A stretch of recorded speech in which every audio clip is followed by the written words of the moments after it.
Kronologi kecelakaan maut di Cibubur. Truk diduga alami remblong, tabrak mobil dan motor.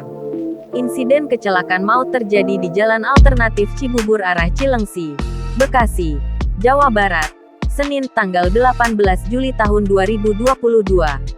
Kecelakaan yang melibatkan truk tangki Pertamina, mobil, dan sejumlah sepeda motor itu terjadi pada sekira pukul 16 waktu Indonesia Barat.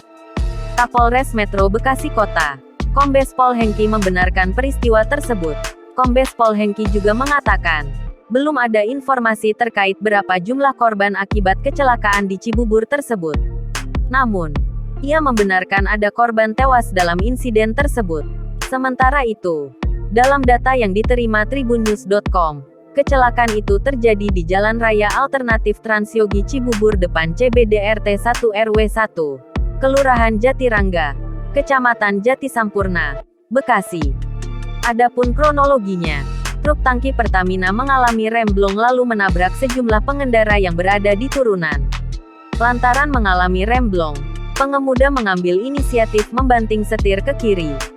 Kecelakaan tersebut mengakibatkan korban jiwa meninggal dan satu di antaranya berasal dari anggota TNI AL. Korban diketahui bernama Peldamar Suparno dari Daris Persal Mabesal. Untuk korban lain masih diidentifikasi. Selain itu, dari video yang diterima tribunnews.com, tampak sejumlah korban tergeletak di lokasi kecelakaan. Bahkan ada korban yang berada di kolong truk tangki yang membawa BBM. Termasuk beberapa korban selamat tampak duduk di bahu jalan. Sementara itu, sejumlah kendaraan terlihat berserakan bahkan ada yang berada di bawah truk. Bahkan kendaraan-kendaraan itu ada yang kondisinya hancur. Terbaru, informasi dari Dirlantas Polda Metro Jaya, Kombes Latif Usman, tidak ada jejak rem di lokasi kecelakaan. Jumlah korban yang meninggal ada 8 orang dan telah dievakuasi.